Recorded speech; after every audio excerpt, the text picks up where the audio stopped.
It's an involving sculpture. It's a living sculpture. All it is color, scale, texture, and that's all you need to think about when you're gardening. When we started doing the property, both Laurie and I wanted to not just have straight rectangular spaces, but to have curving and flowing spaces. I'm a designer, I've always been a designer. The strengths as a gardener would be the ability to design. To see color is a huge part of my painting, and it's a huge part of my garden. So I select things from color, and it's not so different in painting in terms of the creativity, the thinking that goes in behind it. For me, they mix together real easy. And like I say, being able to create is a wonderful joy.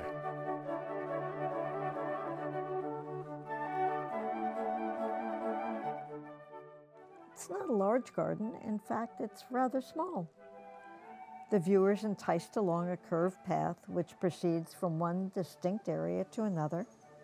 We walk from being enclosed in vegetation to open sunlight to the startling sight of stylized sculpture created with everyday objects.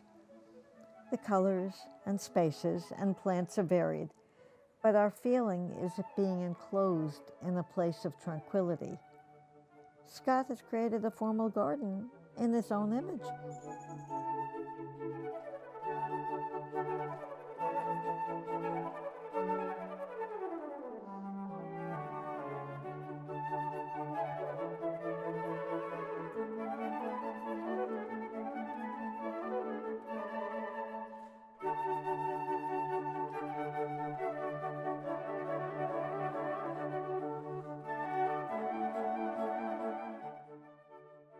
Scott, of course, is an artist. He's an artist who's very into color, and he's an artist who's very into structure.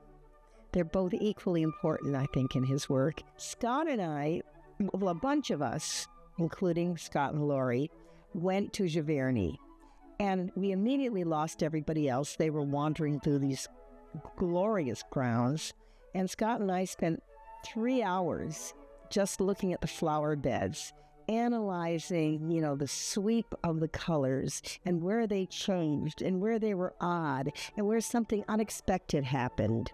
And we just got lost in it. We had such a wonderful time. And when I look at Scott's garden, I remember those 3 hours. There's lots of unexpected, delicious color and color combinations in that garden, but it really is very much about structure. It's about the different areas in that garden and how they interact with one another, how you glimpse one far off from the other.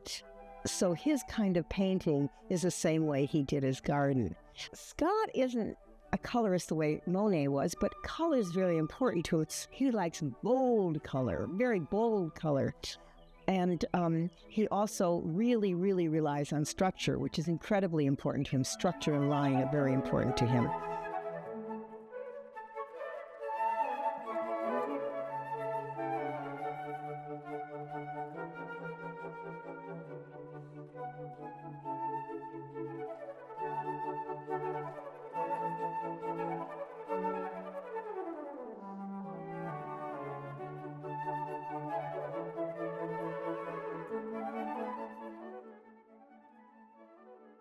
When you walk in and see the Scott's garden, I think you're first taken by the color of it, by the form and function of it.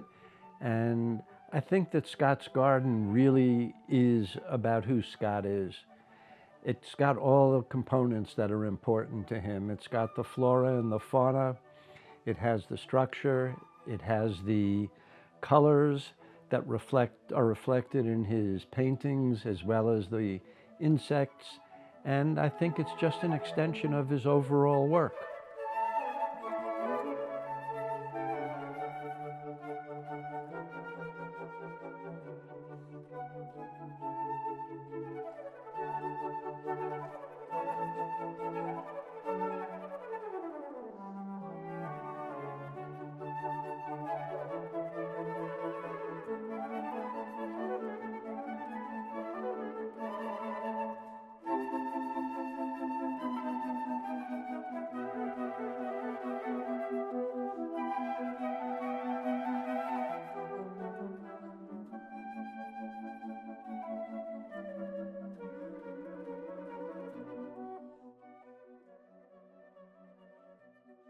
You saw Scott's humor because there was a plant on a table, but when you look carefully, it wasn't a table. It was a frame that was painted a beautiful blue, and there was no glass. It was completely off kilter, and the plant was hanging. So that it was just a folly. It was just for the fun of it.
Exercising observational skills when visiting the McIntire Garden, 22 Sound Road, Greenport, New York, 41.11538 degrees north, 72.36850 degrees west. Number 1. Sit with closed eyes on the ground and listen to the breeze as leaves lightly touch leaves. Listen to grasshoppers land and to a bird passing overhead without song. Number 2, open your eyes and catalog the shades of green. Kelly green, forest green, French green, hunter green, moss green, myrtle green, pine green, emerald green, neon green, midnight green, jade green, celadon. Number 3, lie on the grass and smell the fragrance of earth, soil, grass. Number 4, observe one plant with a flower in bloom. Set your timer for close looking at 2 minutes and 30 seconds. Number 5, from location number 4, walk forward 9 steps. With head forward for 20 seconds. Turn head 90 degrees and hold for 20 seconds. Repeat until facing forward once again. Number 6, with 8.5 by 11 paper, clipboard, and pencil, sit in chair facing southwest. Set a timer for 5 minutes. Write continuously without lifting pencil off paper.